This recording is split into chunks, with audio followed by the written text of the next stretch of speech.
Let's set up your new float workstation from Humanscale. Follow these instructions and refer to your user manual as a step-by-step guide. First, make sure you have everything you need.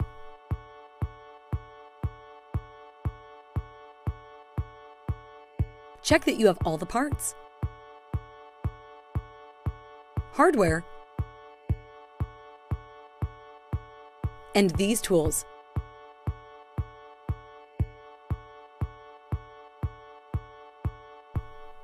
To attach the feet, turn the base upside down with the legs pointing up.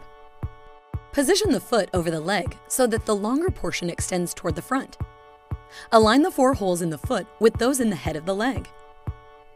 Grab 4 of the M8 30mm button head screws. Use the 5mm hex drive to secure the foot to the leg. Do the same for the second foot.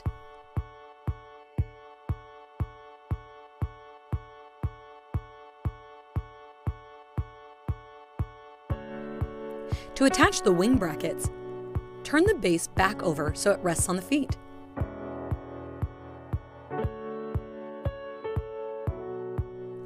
On the left side, locate the 4 screws on the outside end of the crossbeam where it connects to the leg. Use the 4mm hex driver to loosen the upper front screw until there is 1/8 inch gap under the screw's head. Then use the same hex driver to completely remove the lower front screw and set it aside. Remember, only loosen the upper screw, as removing it will prevent the table from functioning properly. Position the left wing bracket, stamped L, on the end of the crossbeam, extending forward. Replace the lower screw through the bracket into the crossbeam. Tighten both upper and lower screws.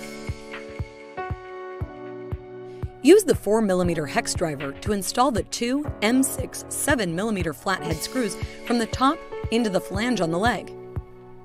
Repeat these steps for the right side.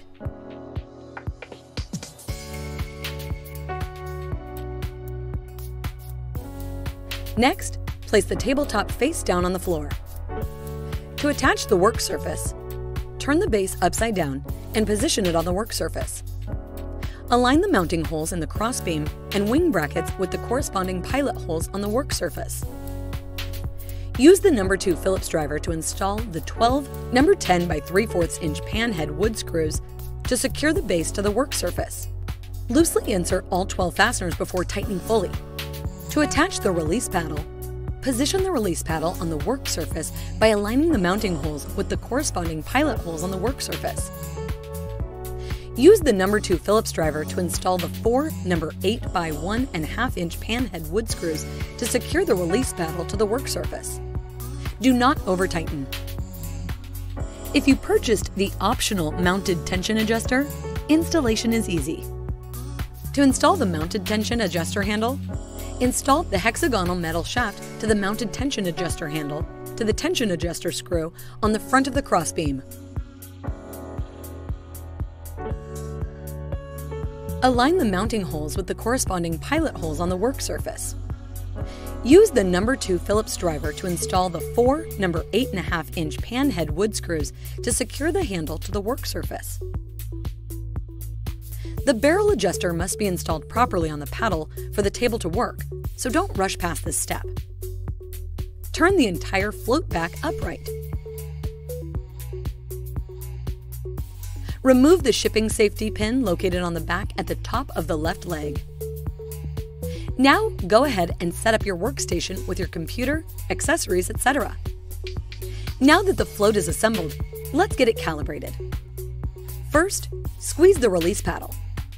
Raise and lower the work surface a few times. Make sure to apply pressure to release the safety brake when raising the table. Make adjustments to the counterbalance tension as needed. Keep an eye on the dial indicator as you make the adjustments.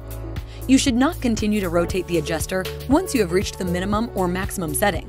If the work surface is difficult to lift, increase the tension. If the work surface is difficult to lower, decrease the tension. Your float is now fully set up. Use these quick tips for safe and easy operation. Tip 1. For safe operation, Keep a hand on the float and apply weight when adjusting the position. Tip 2. Floats should never be brought to their max height. Shorter people will have a difficult time readjusting it. Tip 3. Extend the life of your float by never slamming the table up or down. Now you're all set. Enjoy your new float workstation and reach out to us if you have any questions.